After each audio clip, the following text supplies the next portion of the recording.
profoundly grateful and looking forward to learning from all of you. So let's play. Mike, I give you the word.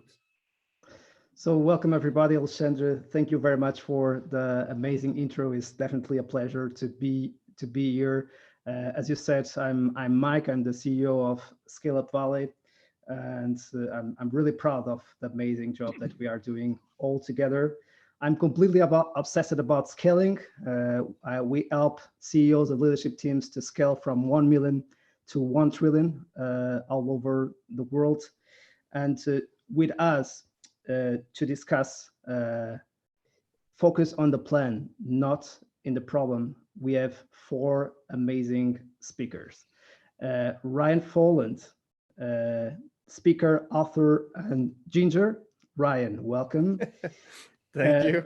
Raphael Gordon, entrepreneur, leadership advisor, and author. Welcome, Raphael. Thank you for having me. Leo Bottari, founder and managing partner at Peer Innovation. Welcome, Leo. Thank you. And Nuno Chenção, by co-moderator, that will then play the role of moderator, the CEO of Keller Williams or KW Portugal. Welcome, Nuno. Yeah, thank you. Glad to be here. And before moving forward, I would just like to also say thank you to Alexandre, Jose, and Nuno for the amazing work. And I would like to highlight an amazing professional that it made me be the person that I am today. And his name is, it's always been not on the stage, but I really appreciate all the job that he does. And his name is José Fontes. And I would like to ask you a round of applause to José Fontes, who always makes this, and I think this is about leadership and leadership during COVID crisis.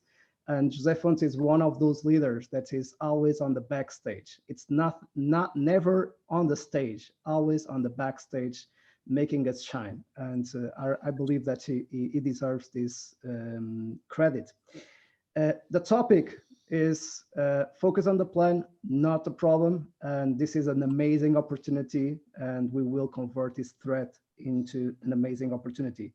So I would love to start with Raphael. Raphael, would love to get a quick intro about yourself. And you have an amazing quote, which is, your location is not your destination.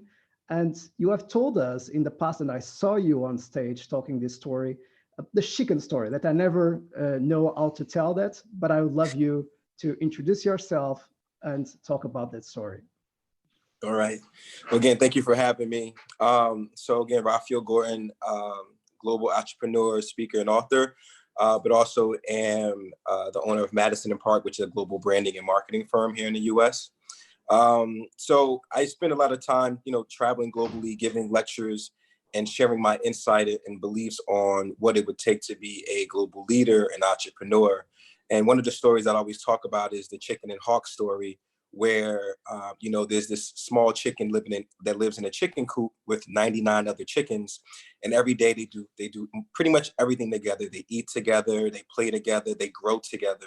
But one day, this small chicken that lives in the chicken coop with the other 99 chickens just has a dream or a vision, and he goes around the chicken coop asking about this dream, but no one wants to have the conversation with him. They're denying him, to elaborate more on his dream. But he notices as he's running faster than the other chickens. He's noticing that he's still hungry, even though the other chickens are full from the food that they have gotten from the morning, lunch, and dinner time. But one day, this chicken gets up, and right when he's running with the rest of the chickens, he noticed that there are 5 birds flying over the chicken coop. And it's not 100, it's not 99, it's only 5. And while he looks around, he noticed that all the 99 chickens are scared and they're trying to find a place to hide. That one chicken is amazed at how these 5 birds are flying in this blue sky amongst the yellow sun, and notices that one of the birds comes down to the chicken coop and asks why are you down here? Why are you in this chicken coop? And he just literally says, he's like, because I belong here. This is where my family, my friends are, and everything of that caliber. But the bird says, don't you look like me? He says, don't you dream? Don't you notice that you run faster, that you're still hungry, even though everybody else is full? And the chicken says, yes. And then the bird says, that's because you're not a chicken, you're a hawk. And you got to remember that hawks can fly and chickens can't. And sometimes situations or individuals will tell you that you can't fly, or that where you are is where you're supposed to be. But individuals like ourselves and people that have come along the way, that we've met along the way, have always been the hawks in our lives to show us how to spread our wings and fly. And so every time I get an opportunity, my goal is to share the insight, share my energy, my love for leadership and business, to show other individuals that are watching, like today, that are watching, that they don't have to be in a chicken coop or feel that quarantine is where they will stay. It's only for a moment, and at some point they will fly as well. Amazing story. I always love to hear it again and again and again. I will ask you much more times to repeat it. And Leo Bottari, the founder and managing partner at Peer Innovation. Leo, I would love you to introduce yourself as well, and to explain to the audience why it is so special for all of us to be together again, and to talk a little bit about your new concept, your new book, and your new company, Peer Innovation. Sure, thanks so much. You know, a quote that's not my own, but one I certainly live by, is this idea of who you surround yourself with matters. I've spent probably the last decade on the academic side, the business side, or whatever, looking at peer influence and how powerful it is, and basically, you know, realizing that the more selective, strategic, and structured about the people that we decide to surround ourselves with, we can do some amazing things. And so I've done a lot of work with CEOs and peer groups over the last 4 years in particular, where I've conducted workshops throughout North America and the UK. And during that time, as we look at what makes high-performing peer groups so effective, basically identified that those same factors that make high-performing peer groups work so well are also applicable to high-performing teams. So that's what peer innovation is about as a company, trying to take those concepts from groups and bring them to high-performing teams. Why it's so significant for us is basically when I was really first starting this work, I had the good fortune of having you invite me to Portugal and the Ange conference. And at the same time, that was when I met you in person for the first time, and also with Ryan and Raphael, and we were all speakers there. Prior to our arriving in Portugal, you had called me and said, hey, what do you think about all of us kind of going for a run? We'll kind of tour the streets of Portugal a little bit, get to know one another. I'm going to ask Ryan and Raphael. And I thought, well, great, that'll be fun. I'd enjoy doing that. So, you pack the running shoes and shorts and you get ready to go.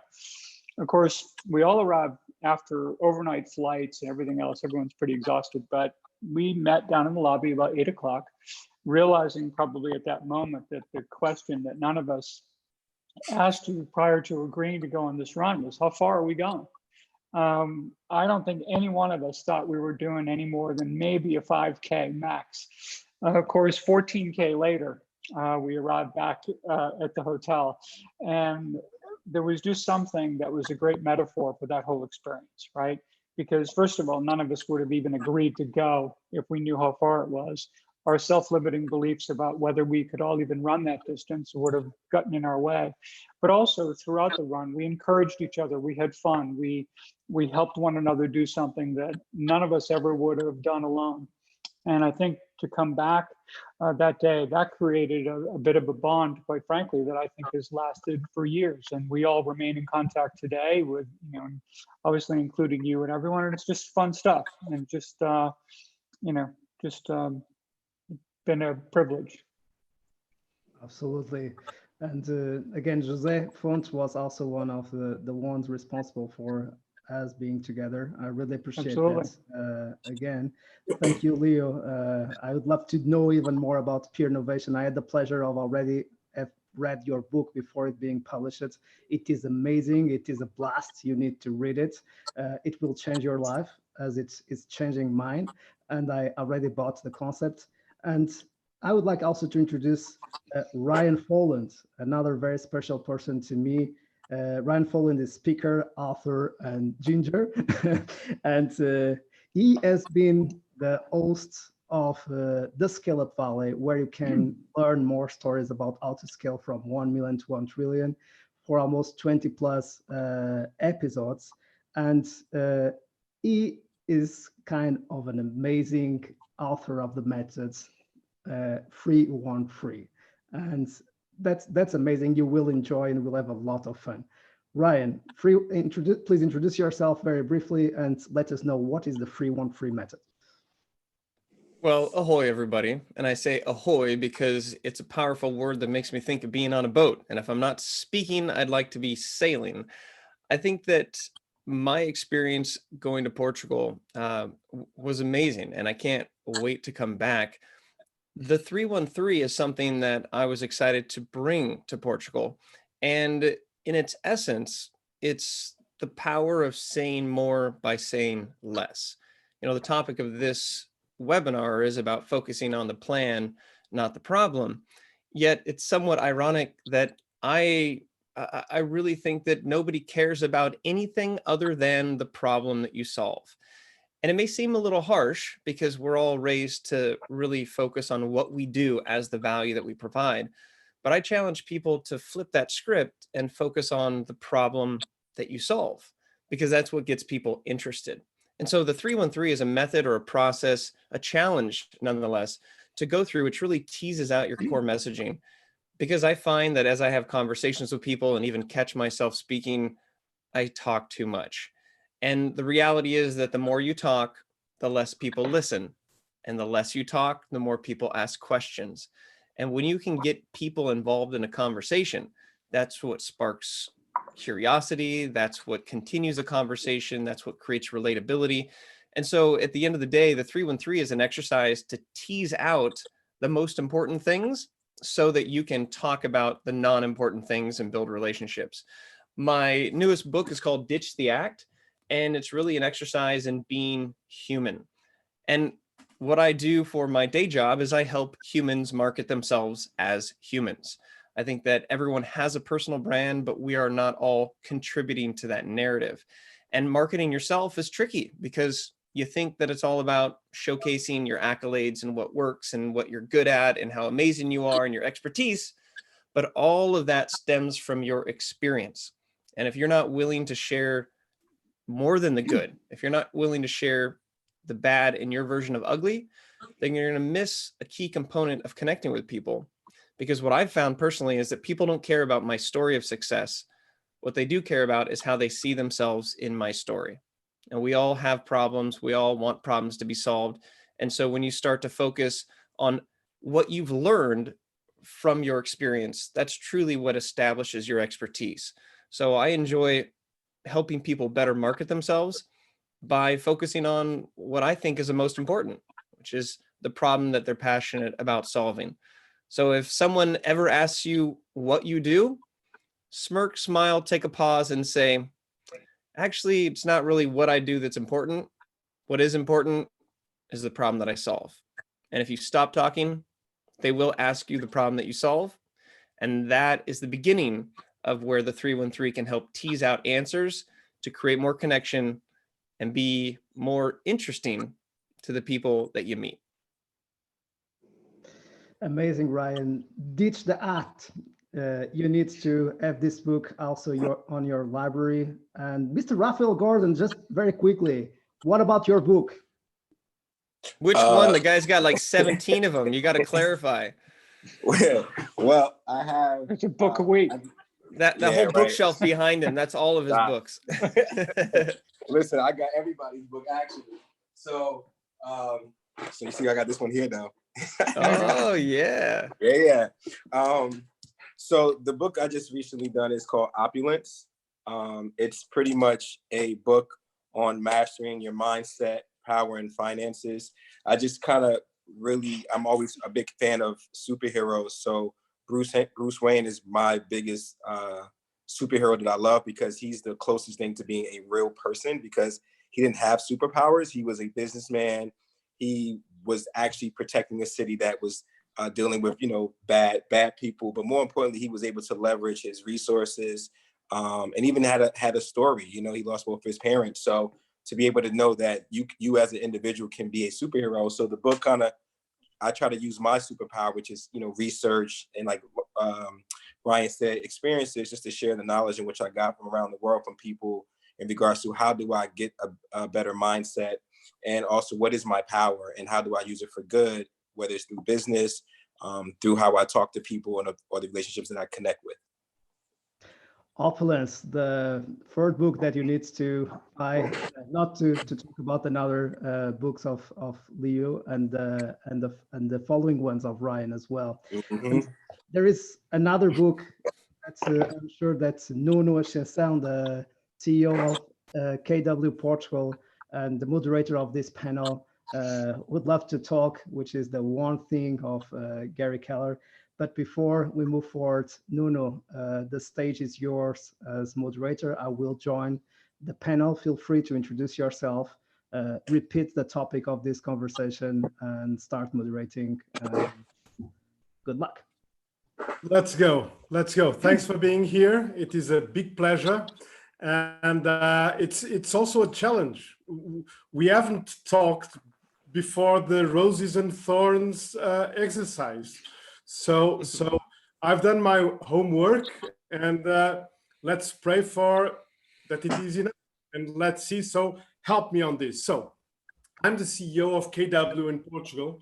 KW Keller Williams is a North American company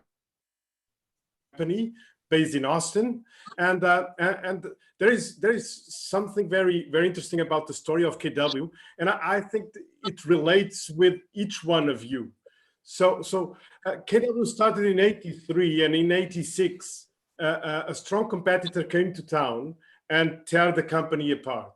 So as you know, real estate agents are entrepreneurs, and at that time, with no other value proposition, best remuneration, best prices would win. So the founder of the company, Gary Keller, he asked his agents, what should we do for this that happened never happen again? People leaving us. So what is our value proposition? What should be our value proposition? And so the story goes that 13 of his agents joined him at the table, and they redesigned the company between '86 and '87. And I think this is pure innovation. I haven't read the book, but I think this is pure innovation. So they've made this amazing work. And see, 2 years ago, Gary Keller was named the most innovative personality in real estate, and all the reasons were based on the work that they have done in '87. So this is the power of innovation. So and they transformed this company as a company of entrepreneurs, a company that would give everything to the agent, because the agent is the center of the transaction. The agent is the one that knows and deals with the client. Every client that is happy with KW is happy because of the agent and the service that the agent does locally. The clients are not happy because what we do in the parent company. So we are specialized on training and mindset. So Gary Keller is an author, and the two most or three most important books that he have read is written. Two are about real estate, The Millionaire Real Estate Agent and Shift. And those are books about models and systems, how to implement models and systems in real estate. And the other one, The One Thing, is a book that has nothing to do with real estate. It's a book that has to be with your self-development and focusing on one thing, focusing on developing the plan so that you can achieve the results you want to achieve. So Keller Williams is this company that says about herself that we are a training and technology company that serves agents. This is our focus. We serve the entrepreneurs, and our mission is to build lives worth living, careers worth having, and businesses worth honing. So we are talking about entrepreneurs. We are talking about the entrepreneurs that have their personal business and personal brand. Every agent brands himself because the company is not the center of the universe. The agent is. And so it will be a real pleasure to speak about entrepreneurship, personal branding, and personal businesses. And I think that with Leo about the models and systems and how we can learn together. And so let's jump into it. So Raphael, great to be here with you. And I've in studying a little bit about you, you have this quote: "Greatness is possible and accessible." And I was questioning myself: is this an affirmation that you repeat yourself every day, or is this something that you see happening? So you can, I believe personally that you can, it's an affirmation, but it's something that you can tap into. I believe that everyone has their own individual greatness within, and you have to take time to know exactly what that is. And that goes back to the aspect of the power from within. A lot of times we already have everything that we need. We just have to take time to step back and figure out what that is and align it with the things that we know in our heart and everything around us that will be for the benefit of the good of what we put out. So, you know, and greatness can be in so many different forms. You know, it could be, you know, you showing up and being the best father that you can be. It can be, you know, being the best leader you can be. It could be the best, you know, advisor that you can be. But greatness comes in all forms. And I think that once you understand what you're good at, what you're passionate about, but also what you really are good at, it comes easy, and you're willing to put the time and effort to expand on what you already have. Yeah, thank you. So, and let me get back on your life a little bit, because maybe someone would have been listening to you right now and saying, with this COVID thing, circumstances make it difficult to be great in the next 18 months. I don't know. And can you say why you are legitimate when speaking about greatness, and despite the circumstances? Right. And that's because, you know, I come from humble beginnings, and I took time to do the work. I think that's the key line for me is you must do the work. You must do the studying. You know, the individuals that can validate. A lot of times we all can say, you know, I'm great at speaking or I'm great at writing, but that's one thing. But then also when other individuals are experiencing the energy that you put out, they're experiencing what you created. You know, for me, I didn't have much, but I worked with what I had. I built a network. I created businesses. I've written many books, but more importantly, I went through the trials and tribulations as an entrepreneur, as a leader. And I traveled the world. I studied culture. I invested in culture. I invested in businesses and the things that would give you credibility, but more importantly, to be able to know what to put attention to and what not to. And so even in my work ethic, getting up at 4 a.m. in the morning, meditation, and taking time to know when I made the wrong decision and owning up to it and making the changes necessary are all the things that I believe validate that what I'm saying makes sense. And also individuals who are on their own path and being great in what they do can validate that that is something that they do as well. Yeah, and let me explore a little bit. So imagine that I'm someone that have been stuck in my way to greatness. Yes. Now COVID happens, and there is this guy named Raphael, and he's telling me do the work. Where do I begin?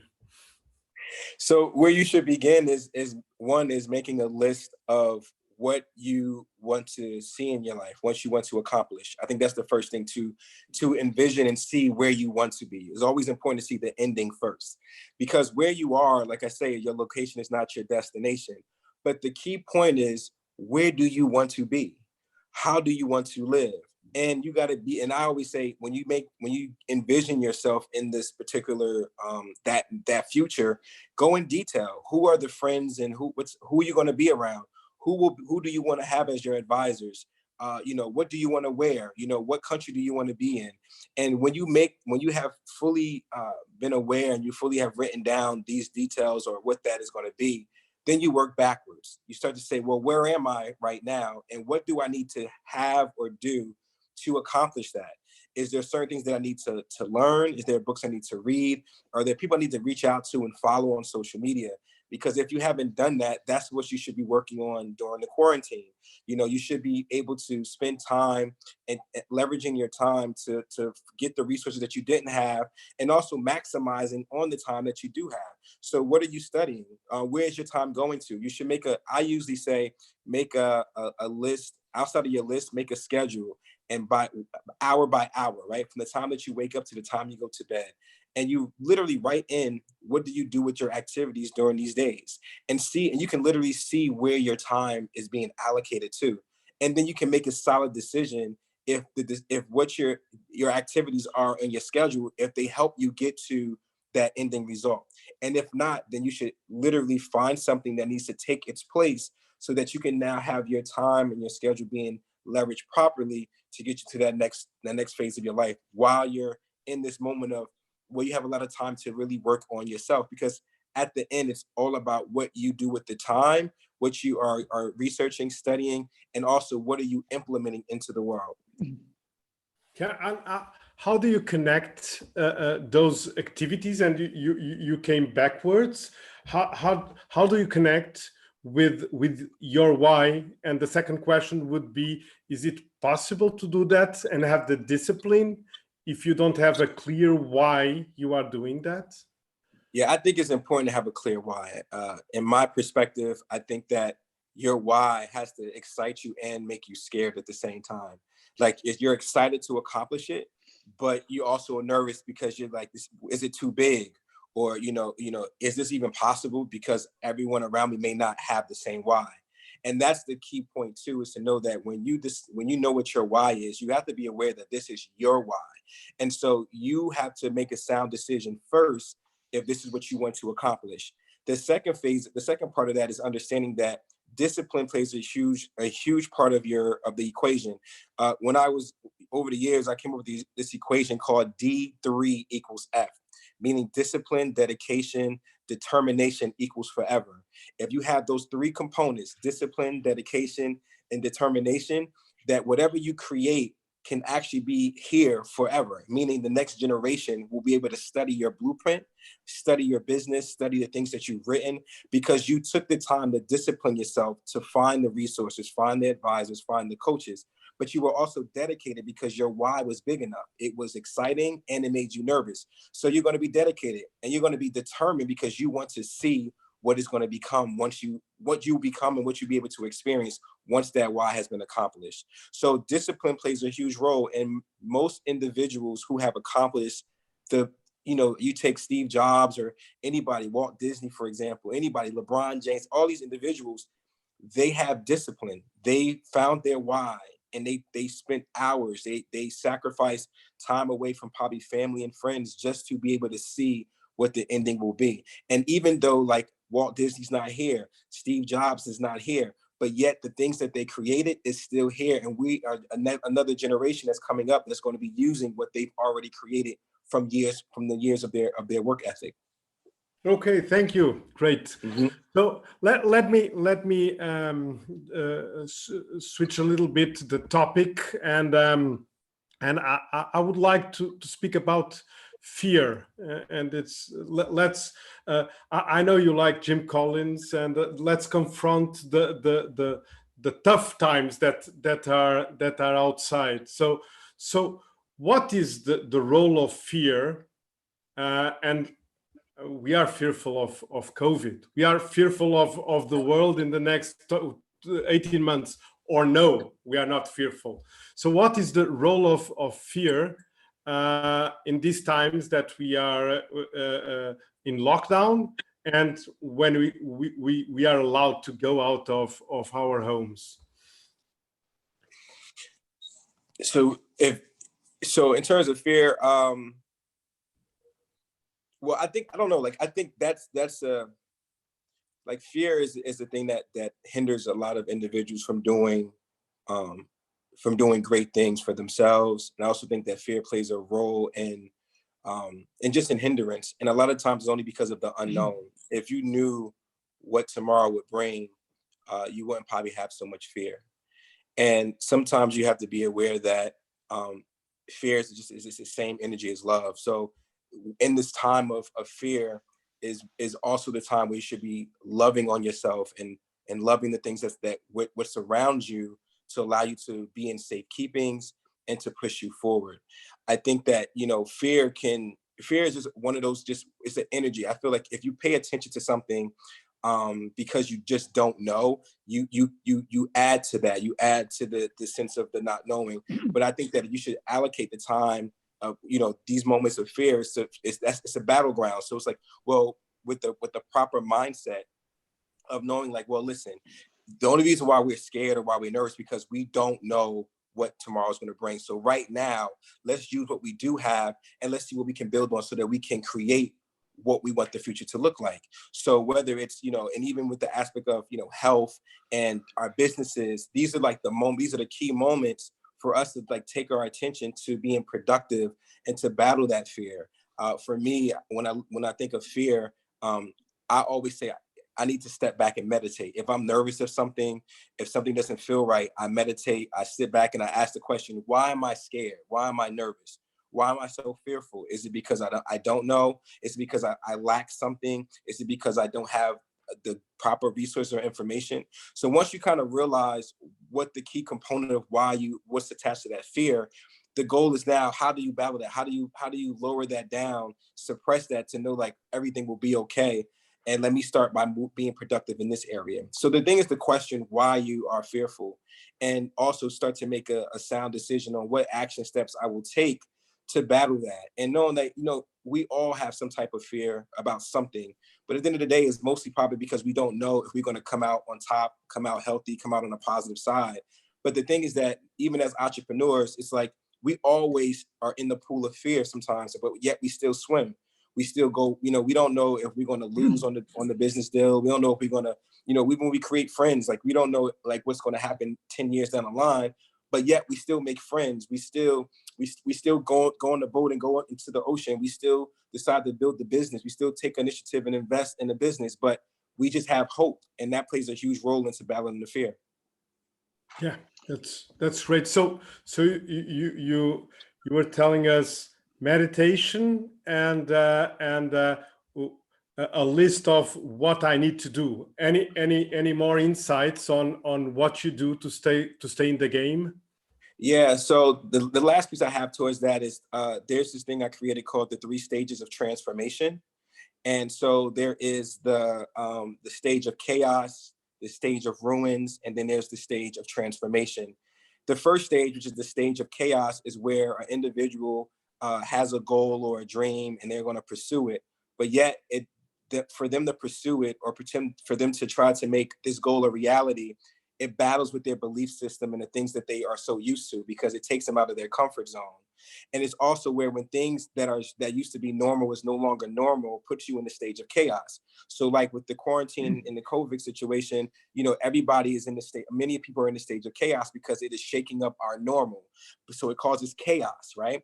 But then there's the stage of ruins. And ruins on the second stage is where what's left after everything is done. Once you made a decision, like, this is how I'm going to live during this process, or once the chaos is done, once you have achieved the goal, whether you accomplish the goal or not, once this, quarantine situation is over, you're left in ruins. Like, it doesn't mean it's a bad thing. It's just what has happened after everything is said and done.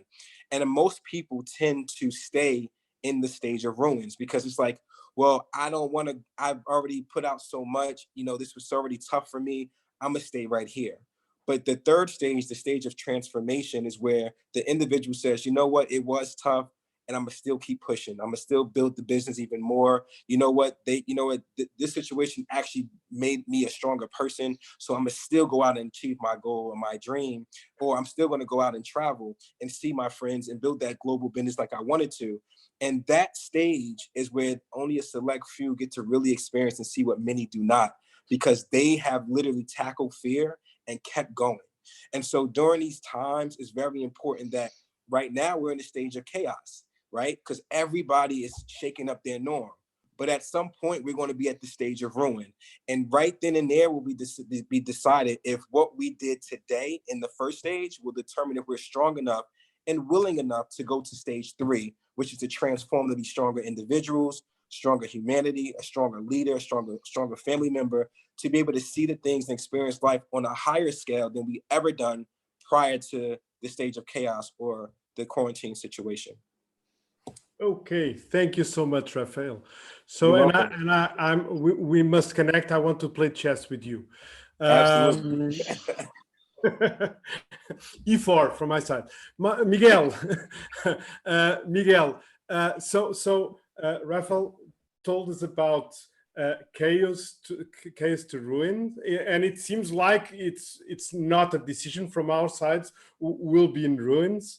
And then ruins to transformation. And you have been a consultant worldwide. And what do you see that are the big characteristics, or those that take advantage of coming from ruins to transformation?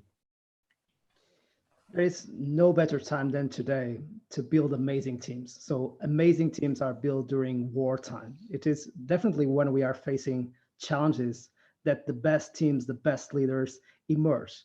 And sometimes the leaders that we were not expecting, and the leaders that we consider leaders might not be on the first page. What I'm seeing is a huge opportunity, and the world is clearly, we are living clearly the Asian century. And I think that China is explaining us how to deal with this pandemic crisis, and the rest of the world is trying to understand what is going on in China. In our podcast, in the Scale Up Valley podcast, we have brought some of the best leaders in China and all over the world to explain why China is ahead of the rest of the world now, 12 or 16 weeks ahead, and what we can learn from them. So I think that it's incredible to see that the innovation coming from Silicon Valley, which keeps being the center of innovation, now we have a new center of speed, which is China. Beijing, Shanghai, Shenzhen are really the epicenter of speed and brutal competition. And I think that the collective approach and the team approach of Asian people has a lot to teach us in the West. So I'm not saying that there is any country in the world, any leader in the world that is better than another. I'm just saying that we can learn with each other, like the peer group. And we are seeing the dynamics changing. It always happen in a crisis, and we are seeing new trends accelerating, right? So the digital transformation, we saw something circulating across social media, which is what is the main responsible for digital transformation? Was it the CEO? Was it the CTO? Or COVID-19. So we are all now doing this via webinar, all working from home. CEOs that said that it would be impossible to work from home are now the best or the most fans of this kind of work. They are saying that maybe they will not come back to the situation before. So I'm seeing huge opportunity. I'm seeing companies scaling in the e-commerce, gaming, telco, groceries space. So there is a lot of companies that keeps scaling up. There are other companies that are suffering a little bit more, of course, with travel, airlines, and social distancing.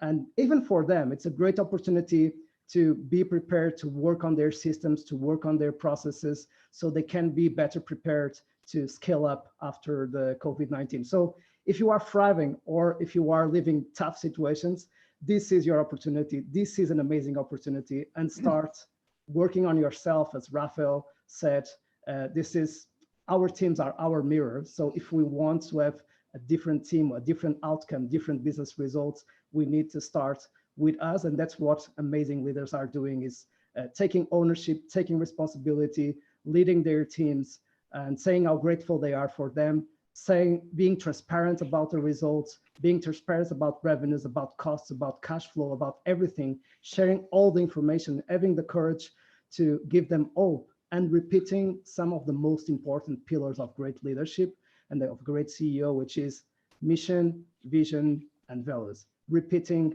the vision. We are going to the Everest. We have our own vision. COVID-19 will not affect our vision. Maybe we need to give us a step back. We need to go to a base camp, but then we will pursue our journey to our vision, and we will give another 2 steps forward. And this is the time to prepare those 2 steps forward. Yeah, Miguel, I'll get back to you. Leo, I'm gonna pick your brain. You started your presentation with a quote that is dear to KW, and you said, "People, we are in business with matter." So I would like to have your take on that quote and why it matters. Yeah, and I'd actually like to tie it to both what Raphael and Mike have said. You know, when we think about fear and being afraid, it's a natural human emotion. Courage isn't about not being afraid. It's actually about acting in the face of fear. And most of the time when we're fearful of something, it's oftentimes because we don't understand it. And the more that we can use fear to be inquisitive, to ask questions, to surround ourselves with other people who can give us additional perspectives on what's going on, the more likely we are to find opportunity inside of adversity. And I think so this is where this idea of using some of that fear, harnessing that fear, asking really good questions, bringing people into the fold that can allow you to gain the kind of perspective on the situation that can give you that little bit of insight. You know, every time, Ryan, I know, is into martial arts, right? He would be the first to tell you that anytime someone throws you a punch, they're also leaving themselves open. It's just a question of us being able to ask questions, find the openings, and try to do the best we can to act in the face of that. So it's not so much that we're ignoring the problem, we're actually just trying to understand it and then move accordingly. Yeah. Yeah. So back to the quote, please. And the people, we are in business with matter. Sure. Those people who we surround ourselves with, who are also trying to do the same thing. This is where we help each other give that perspective that I was talking about. You know, oftentimes we see through things through our specific lens and our just kind of singular view of the world. And what helps us understand what's going on in situations like this is surrounding yourselves with the kind of people who have different experiences, who come from different places, who are, can share what they've been through in their lives and how it informs the way they're seeing what's going on today. And this is what really gives us, I think, a lot to work with when it comes to, being, successful during these times.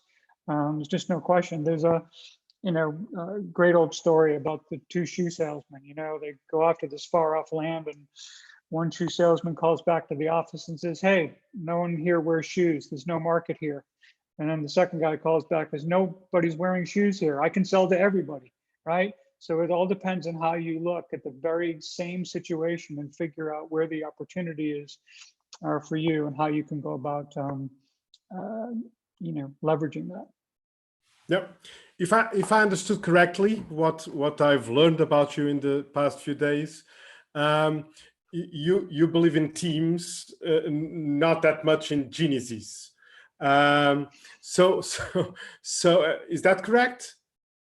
Hey, give me a team of geniuses. I think the difference is, as long as everyone is open to learn rather than judge, I think that's what it's all about. So yes, when you bring, I think this whole, and Ken Blanchard, many others have been, attributed the quote to them, which is, "None of us is as smart as all of us." When I think about great teams that I've worked with in the past, I worked at Mullen for a while, and unbelievably great group of really smart individuals. Yet when we get into a meeting together and we'd sit in these all-day sessions to create campaigns for clients, and the whole culture was about challenging one another and not fighting against each other, but actually fighting for the best work, fighting for the best idea. The longer and the tougher we were on one another, the more we challenged each other, the better the work got. Not everyone is kind of willing to do the work and dig deep to get to that great work. But I think when people are, they can produce things together that far exceeded anything that any one of us as individuals ever would have come up with on our own. So that's what I think is really the power of that. And it's, I see the power of it in great groups, in great peer advisory groups and mastermind groups for CEOs and business leaders across the world. And of course, I also see it for really great teams and the extraordinary things they're capable of. And, you know, look at what's happening today. Look at what healthcare workers are doing. Look at, you know, I mean, so many different sectors right now who are collaborating and coming together in a way that is serving on our communities in extraordinary ways. And I think there's some real lessons to be learned from that. Yeah. So, and what are the characteristics of the high performing teams?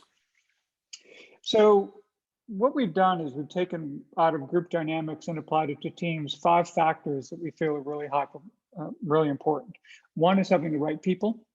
2 is enjoying psychological safety, much as what Google has talked about in its Aristotle project and the importance and value of that. 3rd is productivity, making sure that you're setting the context and stage so that the group or team can be absolutely as productive as possible. 4 is to having a culture of accountability. And this is not accountability to the leader. This is team members who are accountable and feel a personal responsibility to one another, right? So me as a member of my team knows that my personal currency as a member of that team exists in my bringing my A game all the time. And that's what we expect of one another. And then finally, leaders who are servant leaders who are there not only to serve the team, but also to be the steward of those other 4 factors, right? Making sure the right people are there, that psychological safety is never taken for granted, that productivity is exactly where it should be, and that people, you know, do have an environment, a culture that encourages a culture of personal responsibility and accountability to each other. Yep. Let me dig a little bit on the peer accountability, because in the real estate we have large teams, and in KW we have large teams that are connected through the projects that they have together, and those projects are not their real work, is what they do for the community, and we understand that those peers working together, they can deliver and give back to the community. And so and what we always try to teach is that if they are self-accountable, it's much better than having org chart accountability. So peer Absolutely. accountability, because they learn from each other, and they are kinder and at the same time tougher on each other, and they can learn. So have you across a really good story about peer accountability and the value of it? Well, I think it speaks to what I had mentioned about the team I worked with at Mullen. You know, when we would come together and we'd try to create a campaign for a client, first of all, everyone came in super prepared. You would never think to come in otherwise, because you knew every member of that team was coming and they were going to be ready to play with everything about the client, the market, history, you know, all of it. From there, people challenged one another and they were fearless about doing it. It wasn't about calling people out. Again, it was about how do we get to that place where we can all discover what the best idea is. And then when we get to one great campaign, we put it away and we start all over again, and we do it again and again and again. And there was just an absolute relentless commitment to the work. And everyone realized that the more we challenge one another, the better the work is going to become. But that involves putting egos aside, putting hurt feelings aside, all that kind of stuff, and remember why you're there. And it was extraordinary, and we all celebrated together. There was no one taking singular credit for anything that was done. It was ours, and we owned it as a team, and that's what was really gratifying about it. So, and what needs to be the culture of a company that embraces challenging and high performance and accountability at the same time? I think the leaders have to lead. I think is a big part of it. You know, when I mentioned about, you know, leadership on a team, it's making sure that you've got the right people who prize being great teammates, right? And you've created a context and a culture of psychological safety for which they're to operate. You give them the tools to be productive. You, again, create a context because of the people you've selected that they're going to accept personal responsibility for the role they play. And they're going to all be in it because they really care about producing great work and delivering for the enterprise. And so I think leadership is huge there. Yeah. So, and there is this quote that, or phrase that says that we are the average of the 5 people that we surround ourselves with. Are you in alignment with that one, or that doesn't sound good to you? It's more or less. I think it's more than that, but it's the sentiment of it, I think, is great. So now in a few weeks we'll go out of our house, and our peers, some will be in fear, others will be with no problems with what is happening. And should we change peers not to be infected by the panic virus that is probably coming, or what can I do in a more operational way or tactical way? And Ryan, you are smiling. I want your take on that as well. I think we should just go right to Ryan. We're getting close to the end here, and I'd really love to hear Ryan's response to that question. So let's go do that. Let's pivot. Well, this idea of fear, I'm loving the conversation. One quote that comes to mind as we're dropping quotes like nice nuggets is from Tim Ferriss. And it's not about being fearless, it's about fearing less. And I think the antidote to fear is knowledge. And so if you are surrounding yourself with people that you haven't seen in 2 months and they're fearful about the current climate and the uncertainty, I don't think that's the time to push them away and not associate. I think that's the time to educate. And I think that right now, fear is in balance with knowledge. And there's a lot of conflicting knowledge out there at the same time. So I think really this is a time for us to make sure that we're getting the right facts and understanding context and really understanding perspective. Because when you put all this in perspective, the power of putting yourself in someone else's shoes just for a moment creates empathy and creates understanding. And we all fight our own battles, always. But now we have this united front that we're fighting, but we also still have those personal battles. So no, don't push your friends away. This is a time to sort of to be near them. But I will make a clarification. There are some people that are toxic and their energy is negative, and you cannot change who someone is. You can give them an opportunity to learn and to be supportive. But I've had to make some personal difficult choices with people in my network that I have removed from my network as a result of I want to surround myself with people that are bringing positivity and looking for the bright spots. So again, it's a fine balance between surrounding yourself with people who you admire and who you want to be like and who bring positivity, but not necessarily the fear of the unknown. I think that can be fixed with education. But for those people who are just constantly bringing you down, this is the time to cleanse the palate and step away from it. Yeah. So I'll follow Leo's lead and go to Ryan. I think we are 13 minutes away from the end of this talk. I would like to have 20 minutes with you and then brainstorm a little bit about the plan for the future. So Ryan, I picked on a conversation you were having with someone, I don't remember the name, and the definition of a speaker in this podcast was: 1, someone that builds a brand; 2, someone that develops expertise in one area; and 3, someone that possesses presentation and performance skills. And that really seems like a real estate agent.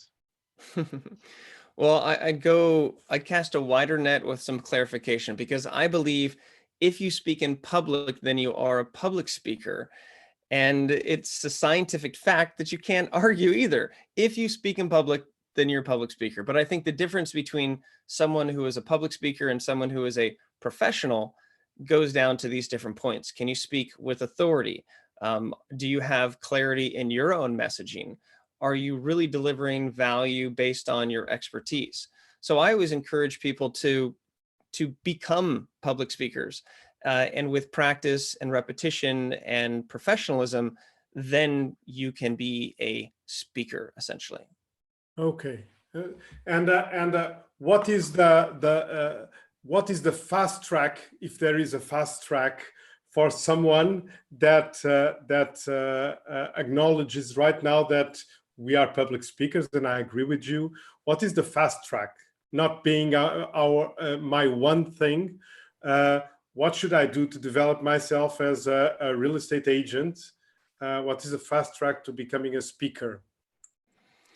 I would say the fast track is owning your whole story, incorporating storytelling into your communications, and finding the stitch between what that story means and why it's important to other people.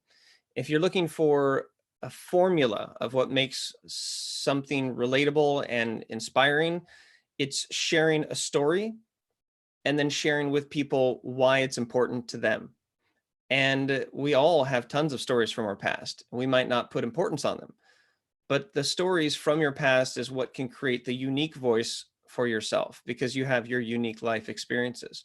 So if you're a real estate agent and you want to become a speaker, and you have the professionalism, you have the desire, and you want to share a message, sharing your story is a great way to fast track that. Because just regurgitating facts and talking about housing law and talking about lending laws, like, you just will be drowned out with that same monotone voice of all the information that's out there. When you can create stories, it puts color, it puts life, it puts energy into your speeches. And if you just hear someone talk about facts all day long, it's not compelling. As you heard from Raphael's story and from Leo's story, those are what are compelling. And then when they stitch it back to how it makes sense in our life, that's when you can move people from the stage or from a virtual environment. Okay, and Ryan, I've seen that in your LinkedIn profile. Now you are a digital keynote. Yeah. Sign of the times, or was it there for a long time and nobody knew, or you were the only one that knew that COVID was arriving? No, I wasn't able to see the future, but I'm able to adapt. And I think that one of the most powerful mindsets that I have is understanding I can't control what happens. And that's important right now. You can't control, but you can control your attitude and the way you react to it. And I, like many speakers, had all of my speeches for the entire year canceled or postponed. And I know that you have a chance to react to it. You can be angry, you can be frustrated, you can be mad, and you can choose your attitude. You can be fed up, you can blame other people. But I just really took it as an opportunity to do exactly what I wanted to do, but brand myself as someone who can do it in a digital format. And that means getting the right technology, the right tools. If you saw on LinkedIn, I just rearranged my entire office to take better advantage of natural light and get a multi-camera setup. So I think that speaking will be back, and I think people will very much crave the live interaction. Like, they're just going to be drooling for it. But in that transition, I'm not just going to stop and sit on my haunches and wait for that to come back. So now is a great opportunity. There's like a big reset button. And if you wanted to be a speaker, but you were frustrated because it didn't seem like you could get traction, well, there's a whole new world. Like, everyone is resetting of how and what that looks like. So I'm formulating quarterly workshops that are going to be digital. I've got my keynotes that I've flipped into a way that are more interactive, so that it's not just me talking. I've got workshops, I'm doing company lunch and learns, and I'm embracing the digital age, because if you think about it, the message is the same. And so if you're passionate about your message and you're trying to solve people's problems, whether it's through a digital format or in person or through the written word or through a tweet, I think that the best thing you can do is create content. And I think that that's what I'm excited about trying to share this journey so that other people can see and be inspired that, you know, we're kind of all in this together. Yeah, let me dig a little bit deep on what you were saying, because I think we are in the same business. We are on the business of problem solving, and we are and how we are going to do it right now is digitally. So can you explain to us a little bit how you pivot the way you do business right now, and so for inspiration for those that are listening to us? Absolutely. So one is just the clarity of the message. And you have to realize it's not just your voice, but it's also what people see. And if I were just to be on my laptop camera right here, it looks a little fuzzy around the edges. But I have an HD camera that just sharpened things up a little bit. If I were to use my Mac computer to translate my voice, it's going to be nowhere near the quality I have of a professional grade microphone so that you can hear me clearly. So the message is going to be the same, but you have to rethink the delivery. And at the same time, using the tools within your reach. So if you're just giving a presentation and it's just you to many, consider breakout rooms, consider activities, consider polls, consider using the chats. Just as much as I would walk into the audience and engage, I'm trying to do the same thing digitally. So make sure that your camera is high quality if possible. You have a professional background. If you look at my background, you know all about me. I've got my skateboard, I've got my endo board, I've got my spear gun, I've got my scuba tank, I've got my books, I've got my sailboat, I've got a tree, I've got my book, I've got a painting. You know, you have a chance of communicating who you are by your background, what you're wearing. All those same principles are true. But this is an opportunity to let people a little bit more inside and give them a little bit more chance to relate to you. And I think that, you know, the transition is, a lot of it is just mental and accepting that this is where it is right now. Yeah, let me leverage on the word opportunity that you used, and what is not coming back from the pre-COVID world? What are we as humans going to adapt forever, and what is coming back? Well, before I answer that, Leo, did you have something to add to that last? I saw your hand up. Yeah, just one thing. First of all, I loved everything you talked about in terms of this whole pivoting to the platform. What I've noticed, though, I just wanted to add to that because I think it's possibly helpful, is that in addition to adjusting to the technology, so I've been speaking to a lot of CEO groups and business leaders and all who are part of peer groups. And without that interactive component that you're talking about, and without really letting them participate and really hear their story, in addition to whatever content I have to deliver, you discover the varying levels of distress in that room, right? There's some people in that room that are hanging on by their fingernails, and someone else is kind of, you know, inconvenienced, but they're going to be okay, you know? And so I found that also trying to tailor the content to the perspective of addressing the immediate as much as what it's going to take to launch going forward in a post-COVID-19 world has also been a big thing that I've had, a big adjustment that I've had to make from a content perspective. And if any of you have other thoughts on that or have some similar experiences, I think that that's just kind of an interesting challenge I've had recently. Yeah, and I agree with all of that. It is going back to the idea of being in someone's shoes, but you've got to be at their desk and maybe in their slippers. If I were to answer directly, Nuno, the idea of what's going to stick and what's going to be lost here, I think that number one, community, the importance of community is going to be reinforced and is going to stick. I think that pre-COVID-19, there might have been a bit more of an individualistic approach. And, you know, I'm on my own island and I'm here for myself. And obviously I'm there for other people. But now I think the value and what will continue are these communities. Because it's one thing to bring people to an auditorium or people to show up in person. It's another thing now to compete against everything else they have to do. So your ability to build an audience and to build a following that's going to be there and show up and participate is now more important than ever. So community is going to increase. I think that when it comes to a technical thing, like a technical side, I think there's going to be technology that's going to be launched in the next 6 to 18 months that we have no idea exists right now. Like right now, we're interfacing with the best option that we have. And I think that there's a great amount of opportunity for some very savvy, digital natives to come up with something that is truly more interactive. So there will be more innovation that's coming. And I think that the personal connections that you have with the people who you choose will be more important, right? Community is one for a larger scale, but also those close relationships with people. And I think that our concept of time is and will fundamentally change. I think that time we will see is elastic. Instead of saying, I just don't have any time or I'm too busy, we're going to be forced to prioritize. And so with that, I think time will expand to the things that we want to do. And that goes back to what Ra talked about, knowing what you want to do. And it goes to what Leo talked about making sure that you're surrounding yourself with the right team.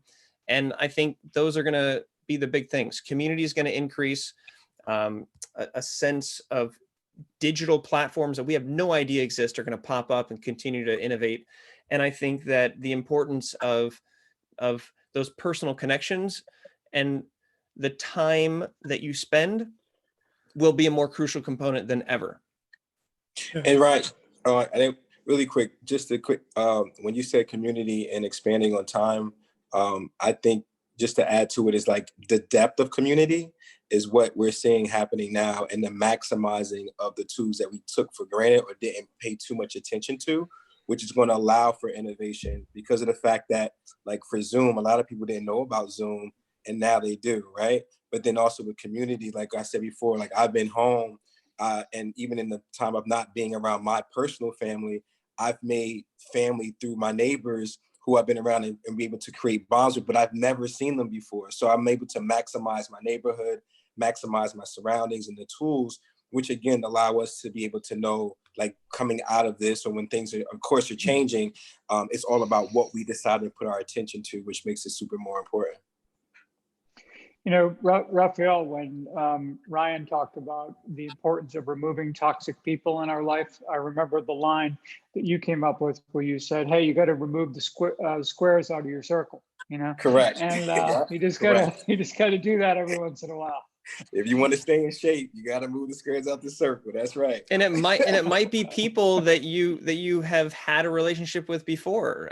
It might be somebody that you co-authored a book with, and now you're on different pages. It's a great opportunity to refresh who you're spending your time with, where you're investing your time, and that's where I'm excited to provide value, to challenge people to tease these things out. So I have a podcast called the 313 Challenge, and I get experienced marketers, experienced professionals who they obviously know how to explain what they do. Can they do it in 3 sentences, 1 sentence, 3 words? It's very hard to distill down your message. So I'm excited for people to somewhat be forced to revisit what they do, the problem that they solve, and who they serve. I think the more narrow that we focus our expertise, the more valuable we can be. Otherwise, you're just going to get lost. I think social media is a good example of, if you're trying to be there in all communities on all platforms, my goodness, I pulled up all of the URLs, everything from my website to Facebook to Twitter to LinkedIn I was like, it's a full browser. And so I'm trying to look at what I want to invest my time in and invest into a little niche so I can continue to be known for that. So I think that being a generalist is going to be out of fashion. And I think it's about really, really narrowing down. And everyone here is a great example of being known for the problem that they solve. And I think that's going to continue. Yeah. So you've doubled down basically on this idea of where this all started. I mean, both of you, Raphael and Ryan, you've mentioned just the importance and value of reflection. And as we're right now, I mean, I don't think there's any more time that we want to reflect and really hone exactly what you're talking about. So yeah, I think it's really critical. Yeah. So community will stick, new technology. It'll increase. Yeah, community is going to increase. The Yep. like deeper connections with community. Yeah, and for a real estate agent, that is quite important, as you know. Technology will appear.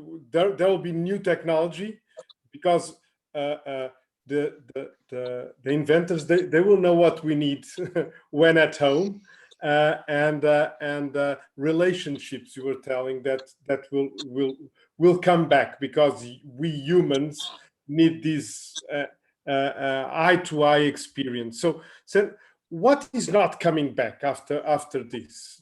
Those things that we were used to have and thought that will be here forever, and after this period will not be with us anymore. And I'm discussion.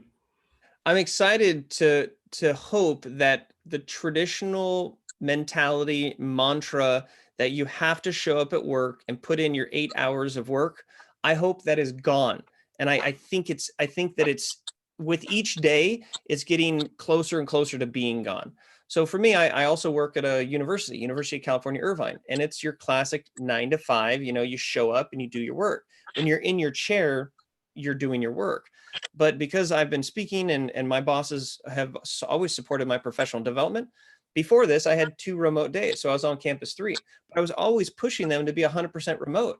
And I think that there are business leaders who have been pushing back on the concept of remote work for too long. There's definitely some innovative companies that have adopted a long time ago. But I am hoping that the traditional stigma of what it means to be successful at work is no longer 40 to 60 hours of work. It's deliverables. It's understanding the right problems to solve. And one of the key things that I keep reminding myself with, and a quick backstory, Albert Einstein was a guest lecturer of physics at one of the most pristine universities. And his first year of physics was a big deal, media all over the place, and he handed out the test and the students did really well. The second year he came back to teach, he did something unbelievable at the time. Actually had to go all the way up to the academic senate, and he pissed a lot of people off. He decided to give the exact same questions on the final as he did the first year. It had never been done before. The TAs were passing out the test, just furious. How can you let these people have the same questions as the students before? It's not fair. And Einstein said, the questions are the exact same, but the answers have changed. And I think that's what we're really looking at here. We're all asking the same questions we did pre-COVID-19, but there are different answers now. And I think removing the 9 to 5, sit in a desk, is going to free people from those chains. It's going to allow them to do things more like meditating and create connections and spending time with family. And I'm really excited to see that disappear so that we can reinvent the way that we work and we bring ourselves to work and we engage and interact with people. So humanity will come back to us a little bit. Humanity will live outside of the office. Yes. If you think about how much time we do, I don't think humans we're not productive. When you sit 8 hours a day in your work, there's studies that show that really there's maybe only a couple hours of true work done. So I think that remote working, and as people get more comfortable with it, they can find that work-life balance. That's not a balance of either work or life. It's a combination. It's a blend to where they're seamless. I already went on a walk today. You know, there's a number of things that I think will and can change. Yeah. Anyone wants to add something on this question? Sure. First of all, I think the greeting of shaking hands may go away forever. But also to build on Ryan's point, Ryan, you had mentioned about the things that you have in your background. What I'm hearing from CEOs right now is their teams are working better than ever, and they're collaborating more effectively than they ever have before. And I would say in large part that has a whole lot to do with when we come to one central workplace and you're all there and you're at work and you're in your cubby and this, that, and the other thing, right? All of a sudden now, we are literally letting people into our homes and letting people into our lives. And there's a whole level of shared humanity here that isn't just about looking at people as other employees, but really shared fellow human beings who have families, who have, a lot of the same goals and aspirations and lives that we all have. And I think it creates an environment where people are far more cooperative, far more forgiving of one another, and willing really work together and collaborate effectively. And we're seeing that, really, I can't tell you the number of stories I've heard of those kinds of things going on right now. And that's pretty powerful. Yeah, Miguel, Raphael. Yeah, no, I just, for me, I think that even on the outside of the spectrum of business, I think that health is getting more of attention than ever before as well. Just in regards to how things have been played out. So people are much more, looking at their health, how they are interacting with family. Because, health, when I say that, I mean it mentally as well as physically. So, when you talk about being at work for X amount of hours, people get burnt out so quickly, right? So now you have this real life moment of trying to balance family and, your work life in one particular area, just like you would be at your office, but now you're at home. And, people, I think for leaders who now have to really give the responsibility and give a sense of trust that those who are part of the organization or that they once seen every day really can do what they do, but even on a higher spectrum. So I think like that in itself is something that I think has changed. So again, just belief system. I think a lot of belief systems are being shattered as we speak, because of the fact that now we're in a situation that no one expected. And now we are all looking and figuring out that there are people who are coming up, being creative, being more effective. You're starting to see even the aspect of seeing children. I'm seeing more children outside more than ever. Then we used to talk about like kids back, and they used to be in the park all day. And here, for us now, we're starting to see, even though maybe a little bit of distance because of the situation, but more importantly, like everyone's getting more back in tune with just the simple things in life. And I think that is very important. And that's what's changing, I think, and going to move forward and be something of stability in the future. Yep. Just wanted to add that what will keep the same is really all about great leadership. And it all starts with all of us. And if we think about, I think it was John F. Kennedy that said, don't ask what your country can do to help you, ask what you can do to help your country. And this is maybe what we need to ask ourselves. Don't ask how the world can help us, but how can we help the world to be a better place for future generations? And some of the amazing stories that we need to think about is, for instance, a company like BASF, some of the companies that we host in the podcast, was born in 1845 or something around that. They have survived the Spanish flu, World War I, World War II, and they are still alive. And I invite you, and I'm also reading the story of Phil Knight from Nike, who started in 1962, another amazing story, very related with Japan.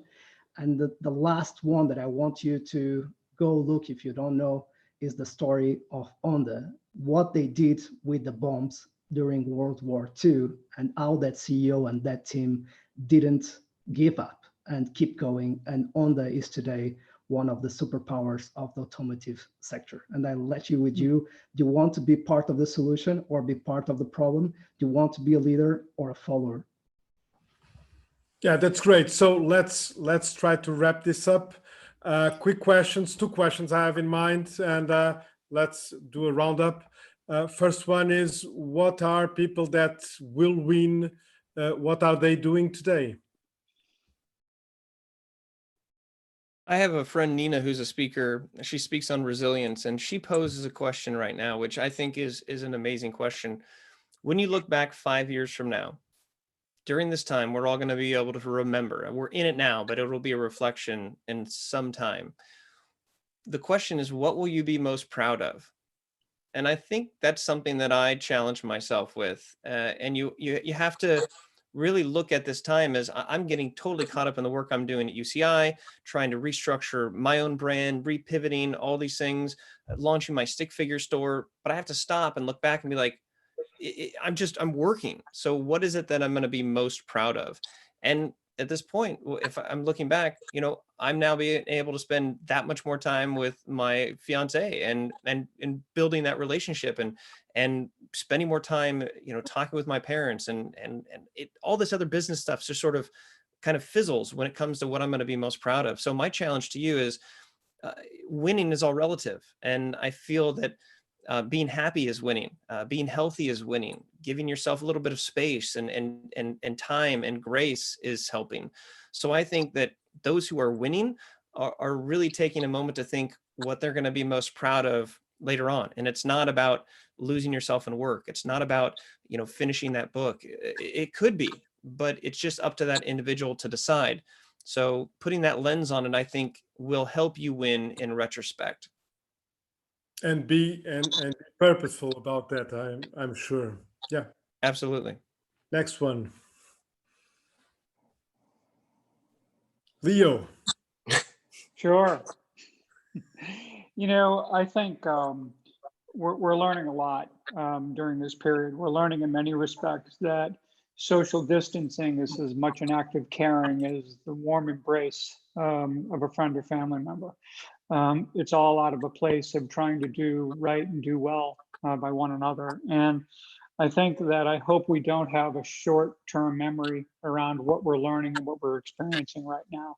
To a bit of what Ryan was speaking to, we're in a situation at home where our adult children who, upon the news of hearing a lockdown, are thinking, maybe Southern California would be a great place if we've got to go live for a month or two. So we've got a house full of people, but every night, after everyone leaves their various workstations spread out all over the house, we come together and we sit and we have a meal. We with no TV, no phones, nothing. And it's just 6 of us with whoever turn it was to cook dinner that night, making it for everyone. And we're all sitting around having conversations that were so powerful and so valuable and something that never would have happened, but for these circumstances we're in right now. I just want us to remember those things and how important they are and how important human connection is. And hopefully we can, see ourselves not just as one country, but as one world.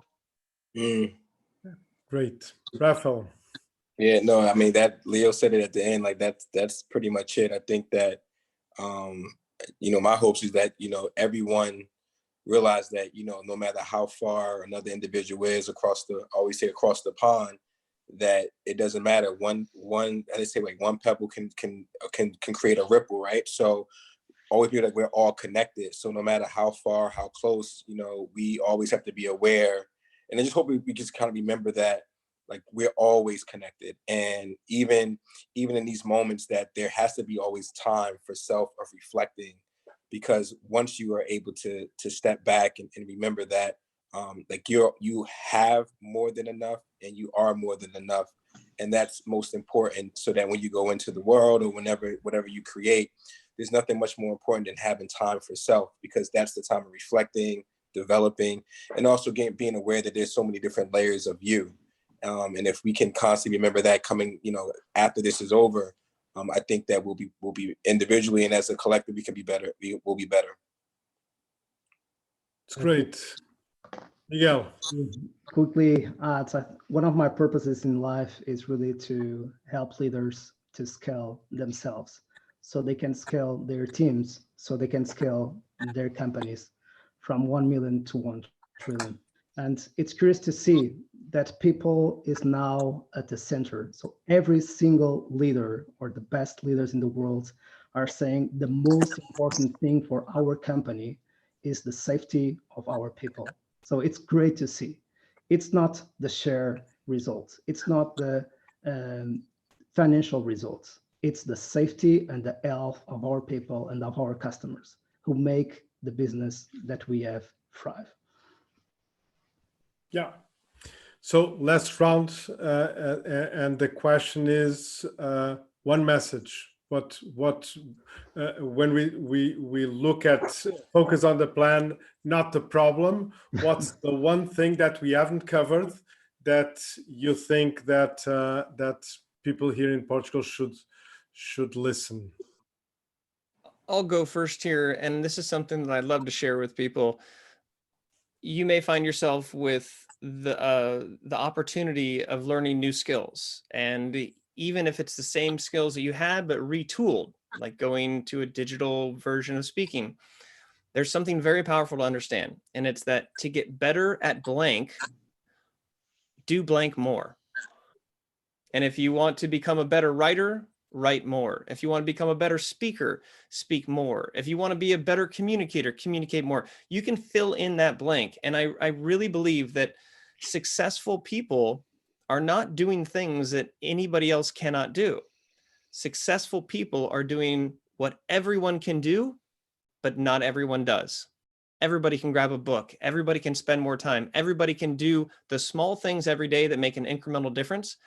And that's my challenge to you. If you want to learn something, do it more, and realize that the real learning comes not from some crazy hack or some technology that's just going to make your skills rain from the sky.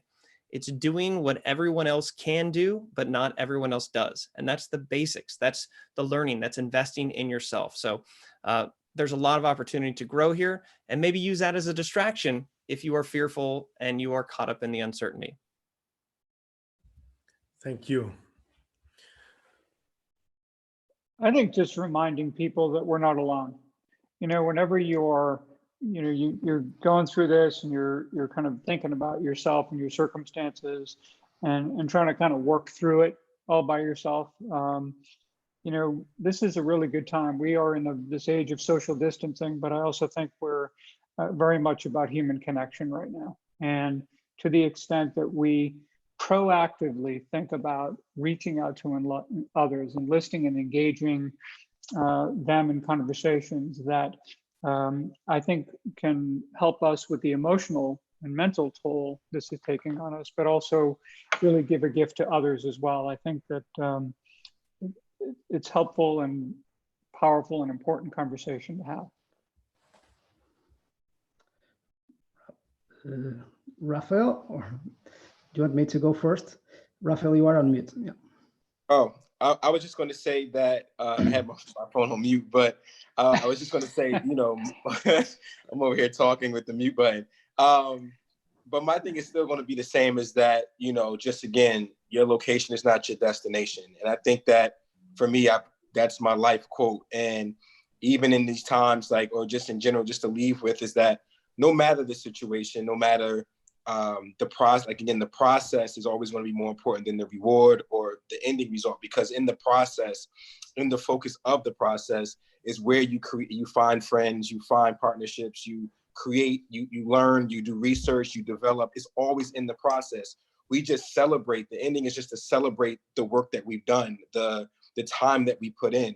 And so if we appreciate it and give praise, you know, along the journey, along the path, you know, it makes the ending result just as exciting. You know, the joy should be just the fact that you are able to be in the process and to be able to have the opportunity and the gift and the blessing to be able to do what you love, but more importantly, to have the time, the safekeeping that because a lot of individuals, you know, in the world, you know, will want to be in the position that we are, meaning to be in safekeepings, to do what we love and yearn to do. So during this time, or just in general, you know, I just hope that, you know, I just leave with people, just remember that no matter the difficulties, no matter, you know, whatever you're creating, whatever the situation, to just remember that it's only for a moment.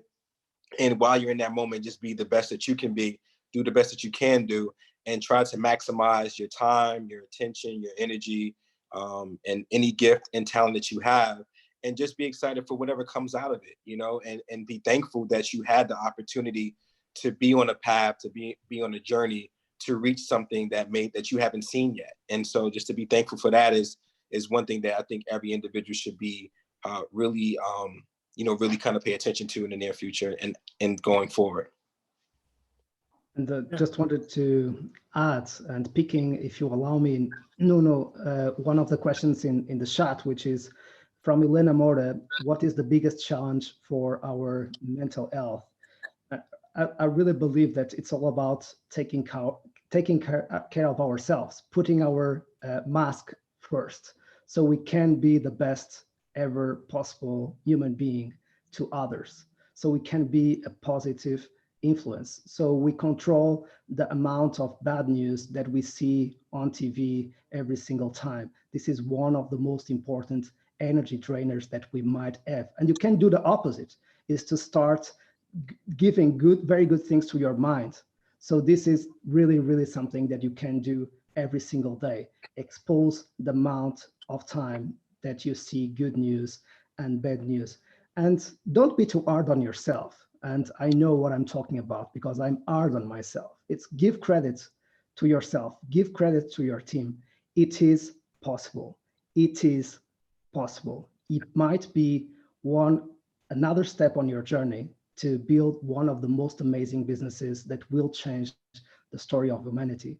As Les Brown, one of the speakers that I love the most, says, you are special. You are the one.